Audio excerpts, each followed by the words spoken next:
everyone, and welcome to Gullah Business of Charleston. I am the president, Nicole Pringle, and I have a special guest here that is a birth doula, right in time for Mother's Day. So we have Danielle Dixon here. She's going to tell us all about her world and being a birth doula, and we get all the information um, of her journey and everything in her career. So the first question that I have, what drew you to become a birth doula? Well, first, thank you so much for this space and just inviting me on your platform. I wish you the best in your endeavors. I love this platform so much. So to answer your question, okay, I believe that most doulas are called to this work, or most birth workers in general are called to this work. And my belief is that I was called to this work unknowingly years prior to even knowing what a doula was. Thanks to my mom, she used to work for a nonprofit organization in our community that specialized in educating and just building awareness around women's health matters, especially Black women health matters. So going to all her different community events and just tagging along, I really caught the bug of just community health and public health and women's health specifically. So upon going to college, I just knew exactly what I wanted to do. So I went in with the degree or the major public health, wellness, and nutrition.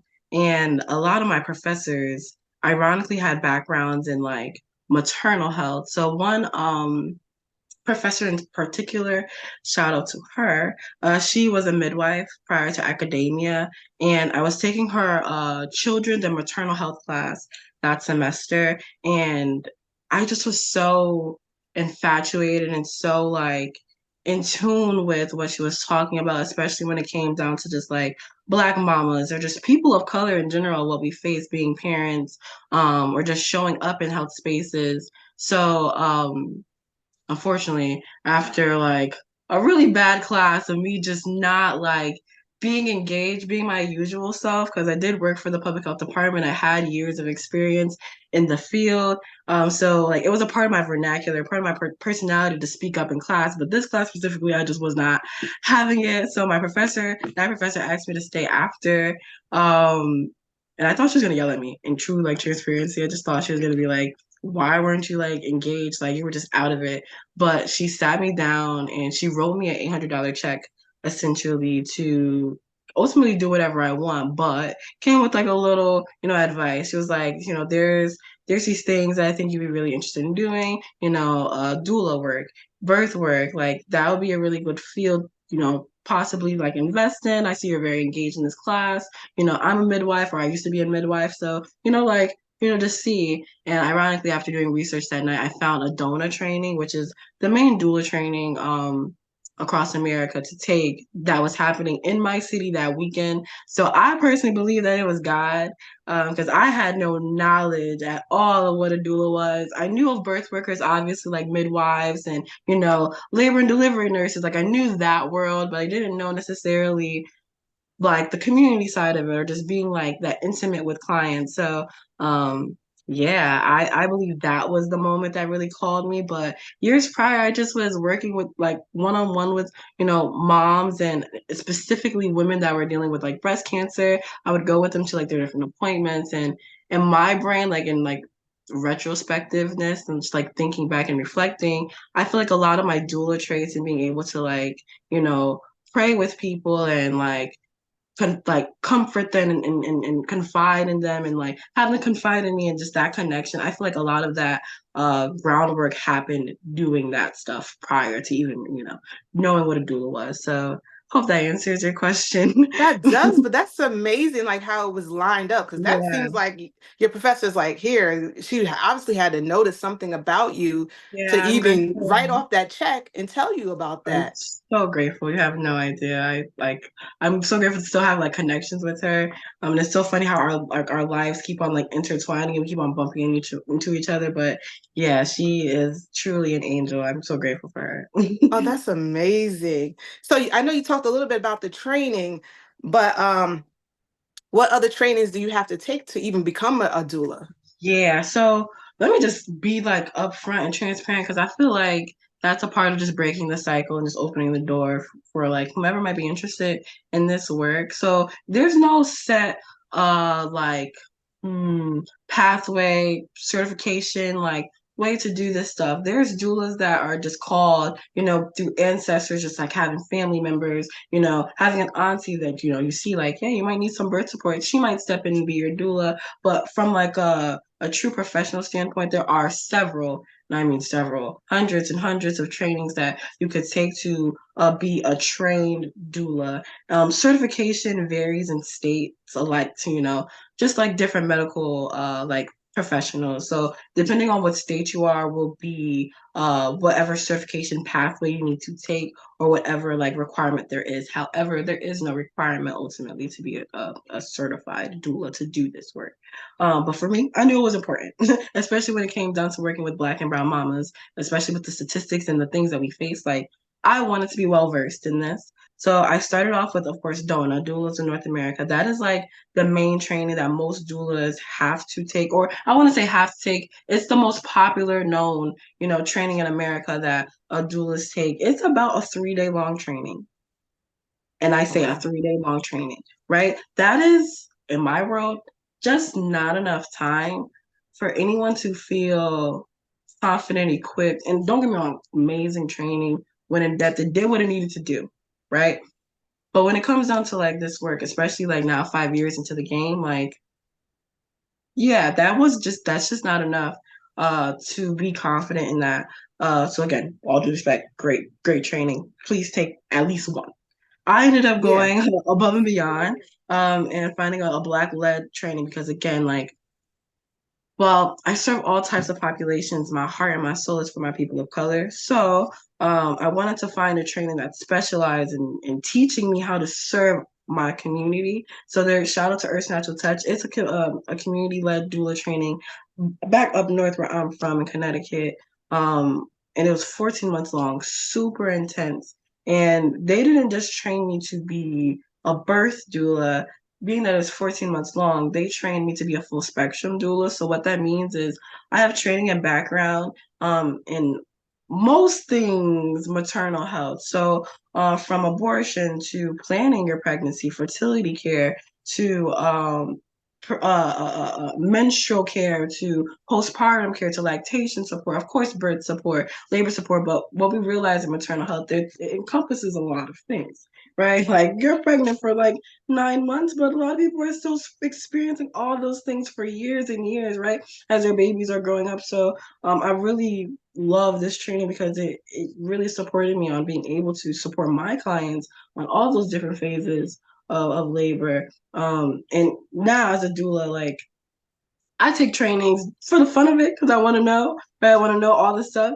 So whether I see a community training like spinning babies or hypnobirth, like if it's a workshop, I'm probably gonna take it because I want to know. I want to be able to be that person for my clients. And if not, I train and I mentor other doulas. So now I feel like super accountable because I'm pushing out people in the field. And I want to make sure that they're as competent, if not more competent, than me to care for these mamas and care for these babies. So I personally feel like, find your little 3 day training or whatever. There's virtual options, there in-person options. There's so many things, that can be accessible to you, but don't stop there. You shouldn't feel like it should stop there because like this work is true. Like hard work is going to make you really be introspective about yourself. It should at least make you feel introspective about yourself and do that hard work and tap in and like invest in yourself in that way. So, yeah.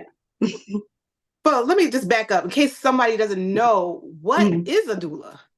Oh, I love that question. So I'm gonna answer it in a way that I feel like everyone understands it because doula is such a wide term, like it's such a grand term.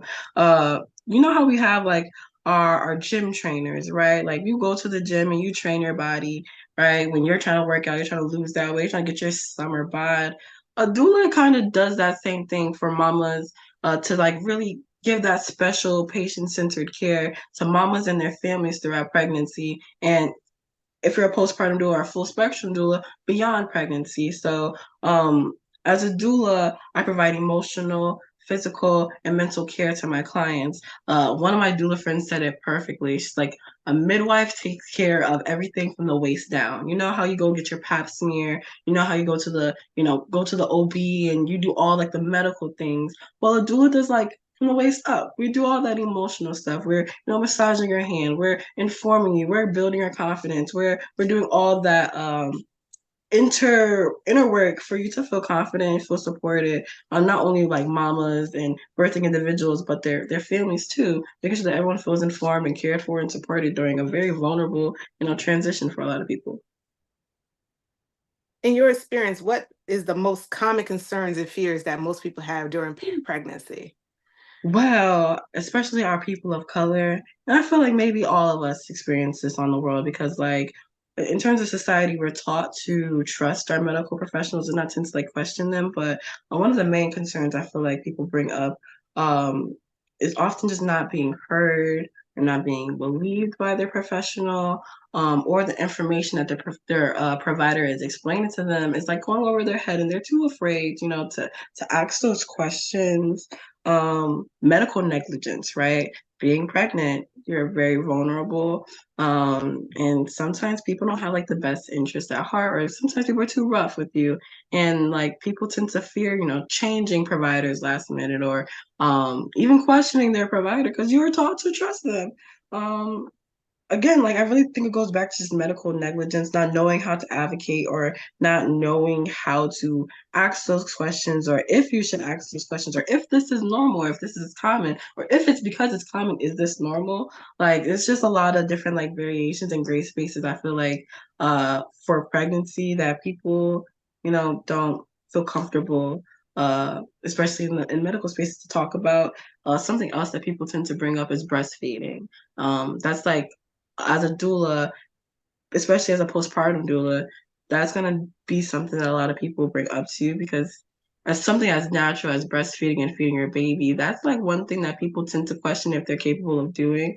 So a lot of times as a doula is to really like equip your clients with the right information and the right resources and the right team, right? Like I don't believe in doing this work alone. I work with pelvic floor therapists, I work with lactation consultants, I work with midwives. Like this is really teamwork to like pour into our clients, and just postpartum not knowing, right? Like especially first time moms, they don't know what to expect. They hear all these different things from the media and from, their friends and their family, all these horror stories. So they really don't know.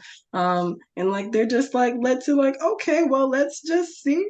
And sometimes people feel afraid to ask those questions because you're assumed to know, like you're a parent, like you should know this stuff, but a lot of people don't know. So being a doula, I love to help, to equip my clients in that way. But yeah, and then like we just live in a very expensive economy. Raising kids is not It's cheap. very expensive. It's not cheap. And so It's that's not definitely a cheap. concern that people bring up too. So when someone, okay, how does someone even get started? Like, do they start seeking out a doula if they're like 2 months or they wait 7 months? How does anyone get started with doing that?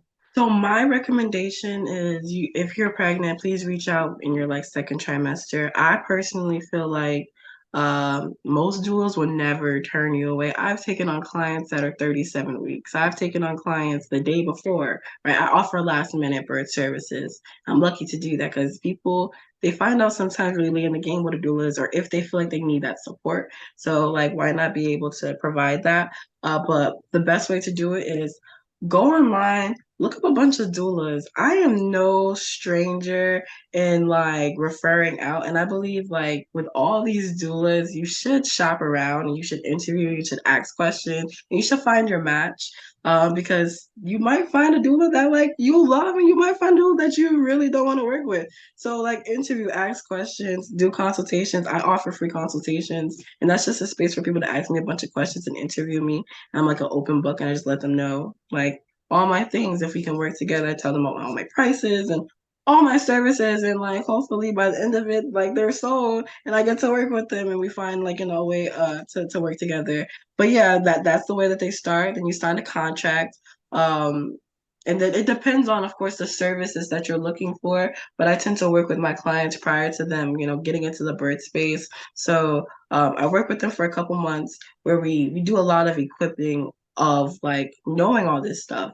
And not dry childbirth education in a way that's like, okay, you've been like this and you do this and you take this. No, I try to really bring the information to life with tools like my pelvic floor model and like what is this?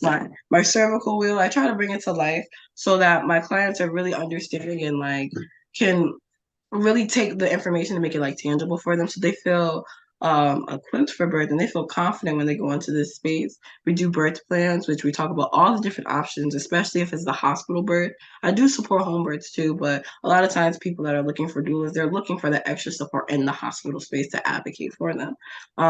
So we talk about all those things and then we get into the birth space and then we rock the birth. And I often go home with the families and I take care of them, help them with their healing, help them, feel confident with carrying their baby and doing all the things baby with their breastfeeding matters. So yeah, whatever timeline really works for families, I say don't, hesitate to reach out. Like it doesn't hurt to see and shop around and see if that's something that you're interested in. But yeah, it just starts off with like a quick inquiry. Real simple, real easy. So I have a question. So Mhm. they come home with the baby. You're there too. Mhm. Like, how long do you stay? Is that in the packaging plan? Like, do you stay with Yeah, them for how so many I offer hours? So I offer daytime support and I offer overnight support. And thankfully, like families these days, especially in the South, I'm loving it because it's not how that is up north. Like grandparents, aunties, they come up, they pull up, everyone's caring for the family. So they might not necessarily need me the first couple of days that they're there. But in the scenario that that support does run out and they're looking for a little extra hand, I come in and I do honestly anything that's needed. I believe in familial care, like household care. So, of course, my main focus is this mama that's healing because she just gave birth and this baby that's new to this world. But I'm also caring for the pop, making sure, like, hey, you good, bro? Like, hey, auntie, mama, grandma, y'all good? Did everyone eat? So I cook a meal for everyone. I see there's laundry, like everyone's like, just lounge down, hanging out. All right, let me pick up for you guys. Just being that extra hand and being that extra support. Now, sometimes families don't need me to come in and cook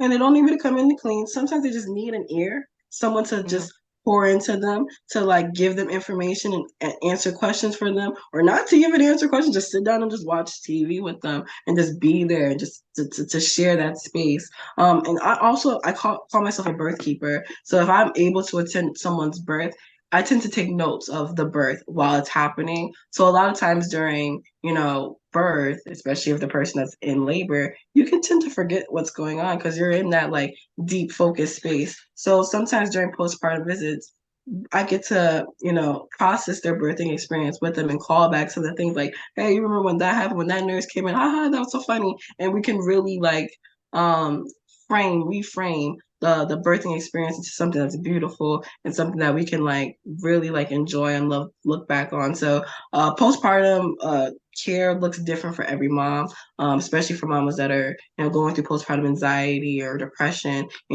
Another part of my job is to be able to identify those signs early on and connecting them to resources like, a mental health therapist or a pelvic floor therapist, just being that trusted, person in the household to care for everyone that is there ultimately.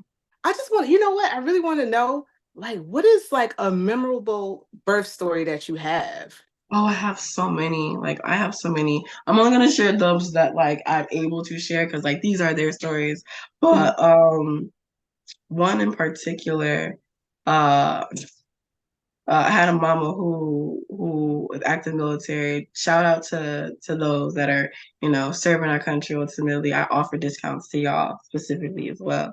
But I had a mama who was serving. She was on a base and super, super pregnant. She calls me, it's a Sunday. It's crazy because like a birth doula would probably understand this. It's always the days that you're like scheduled to hang out with your friends, like a birthday party. Like you're excited. You got the 40-inch bust down. Like you're not thinking like today's the day that you're gonna support a birth. But I'm on call 2 weeks prior, so of course I have my bag in the car. I'm ready, and of course his mom calls me, and I'm like, dang, I was just about to go to White Plains and hang out with my peoples. Gosh darn. But you know what? Let's do it. She calls me to her house. I get to her home and she's smiling. Now that's a good sign because that means mama's in early labor. we're not at the thick of it right now. We have time to connect, talk up, like give me updates, get into our home, where we're just talking, we're chatting, we're having a grand old time. We're having so much fun. There were so many points in this labor that I forgot that she was in labor. Like this lady called me to support her birth. We walked the dog. We're talking about baby father issues. We're kikiing, literally kikiing. The sunset. She asked me like, "Hey, can you drive me to Wendy's and let's go to Walmart?" I'm like thinking, perfect. We get some more walking in, get her nice and fed. Like this is beautiful. I'm loving this birth. We get to Walmart, we get some essentials that she might need prior to us going to the hospital. We get to Wendy's, she gets her nuggets.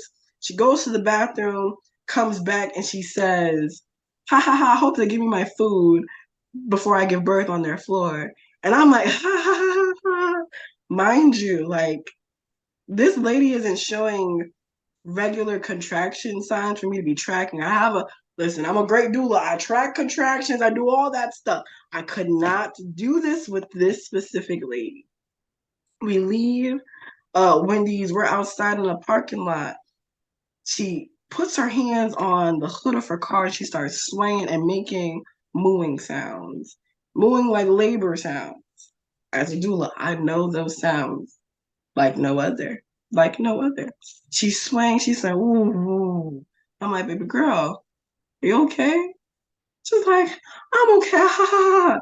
I'm now processing that this lady has probably been contracting this entire time, and probably is like, we've been so distracted that she hasn't, been feeling it. But there's a potential that like we're deep in this labor and like it's at least been 12 hours. So like who knows? She's making labor sounds. And then she says the famous, "I gotta poop." I'm like, "Oh no, no, There we no." go. Oh, here we go, here we go, here we go. So I bring her in the car. Um, I get her nice and situated. I'm not even having her sit in like a normal fashion. I'm like, whatever feels comfortable for you, let me just tie you up together and let's get to this hospital. Hospital's like 14 to 20 minutes away. I've never driven so unsafe. Do not do this at home. Do not try this at home, kids. I drove so fast on I-95 to this hospital. We make it 4 minutes to the hospital. Like within 4 minutes of the hospital, we stop at this nice, beautiful stop sign, and she hops out the car, opens up her trunks, and begins to push her baby out. I'm I'm Wow. in the driver's seat, holding the wheel, looking at the door that's open, looking at the trunk that is open with my client now laying, looking at the cars behind me, grabbing my phone, calling 911, like, "Can you please meet us here?" I'm calm outwardly, but inwardly, God knows what was going on at that moment. Hopped out the car. I'm supporting her, holding her hand. I thank God I had like some type of towel or some blanket. So I'm trying to, catch her and cover her and do all the things. Thankfully, the ambulance pulls up. She delivers her baby right there on the trunk. Drive to the well, they bring her and her new baby to the hospital. I drive behind them. I'm over here concerned that baby girl had a traumatic birth. She was smiling, super happy. She said, "I wouldn't want to have it any other way." She ends up seeing, the firefighters and the ambulance people days after with her new baby. I end up seeing her with her new baby. Love this family so much. But yeah, ended up helping a delivery in a trunk. That is definitely the most interesting, challenging birth. I would not challenging, interesting. I've had actual challenging births, but that was an interesting birth for sure. Wow, that is an amazing story. I'm like, Mhm. Walmart and Wendy's, every time she looked at her child, she could think of that.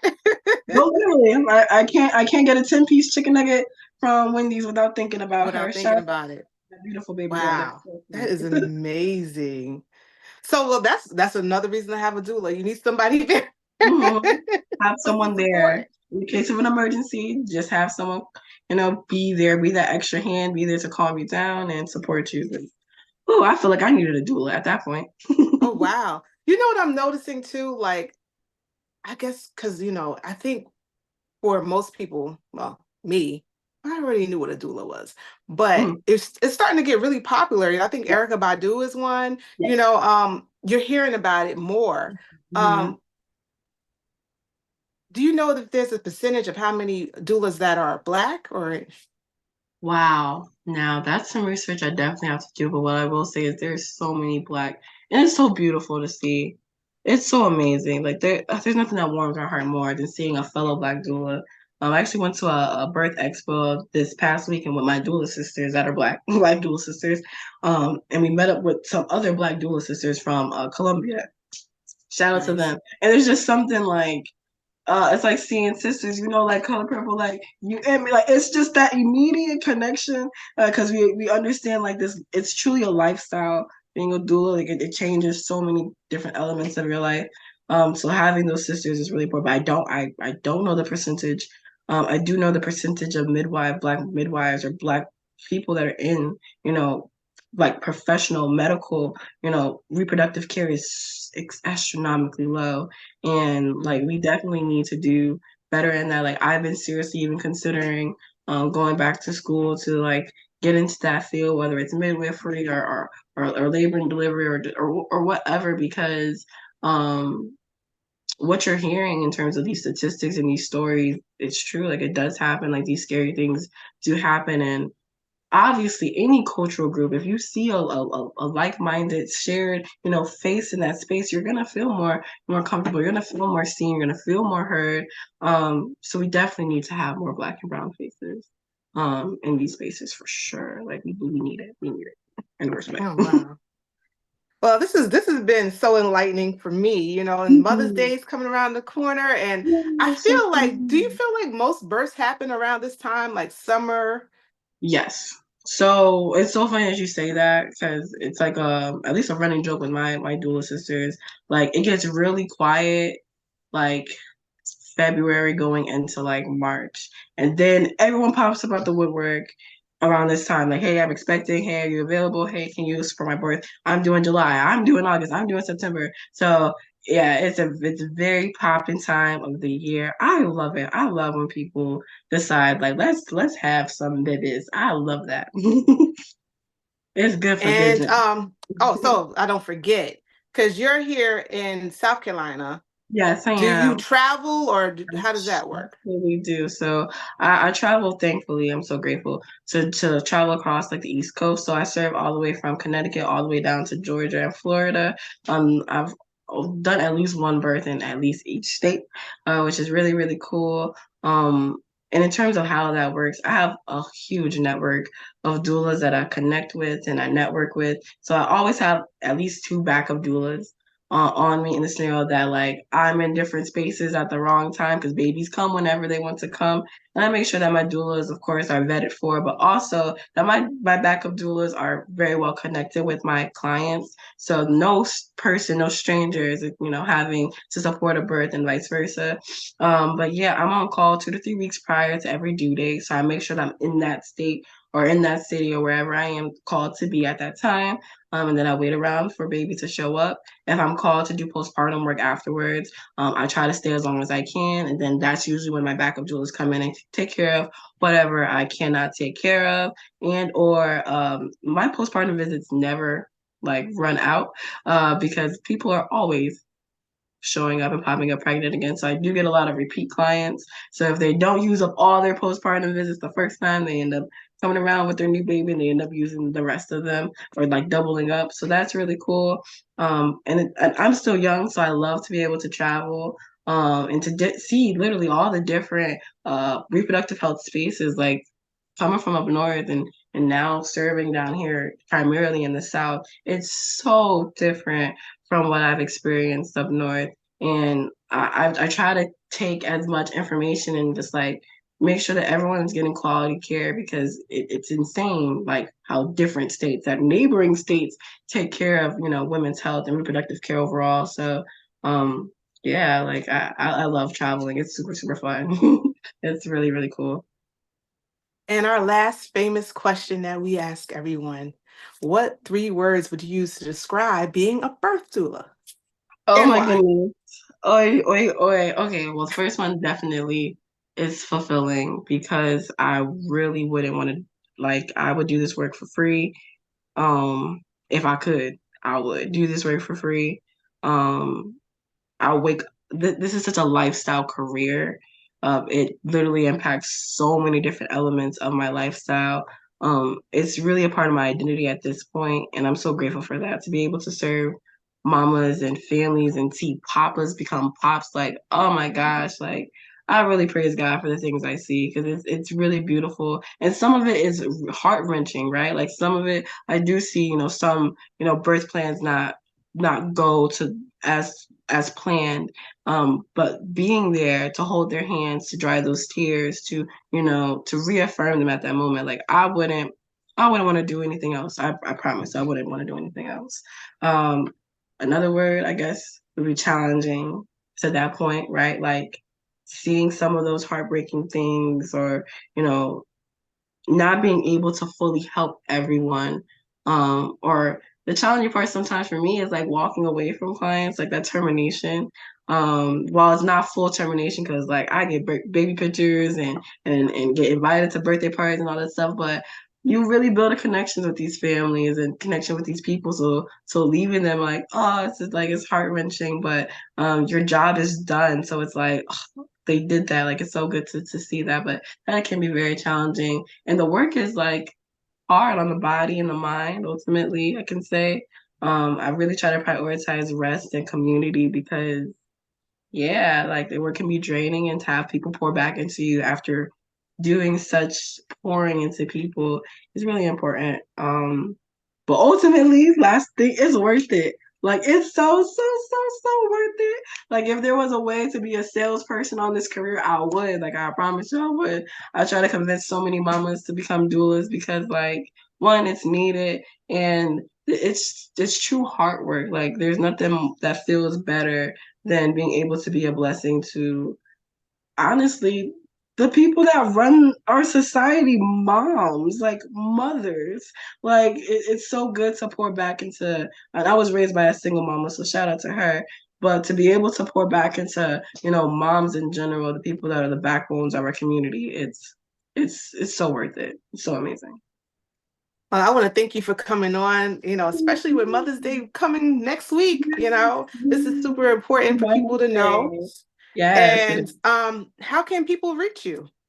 Yeah, so I have a website, envisionsbirths.com. But if you're a social media galley, because I do post a lot of content that I try to, captivate all different types of communities, you can follow me on Instagram at envisionsbirthsdoula. And yeah, you can connect with me there. If you want to schedule a free consultation, it's as simple as DMing me, or you can just use my Calendly link that's in my bio on my Instagram to do that. We can touch base. I'd be more than happy, to talk and chat. I want to thank you again, Danielle. This was awesome. I thank you so much for coming on. I love when people come on and they're so passionate about what they're doing. Thank you so Just much keep for on inviting me. doing I what get you're to talk about this doing. all the time. I'm so grateful for this space and what you do for our community, especially for Black entrepreneurs like myself. Seriously. Oh, thank you. Thank you so much. And then anytime you have any projects going on, because I know last year is when I met you, you had an Yeah, event. If you have another event, please come on or let us sure. know, give us the flyer, we'll I post it, whatever. absolutely will. And For I just want to sure. thank For you sure. again for your time. Thank And you. thank everybody for watching.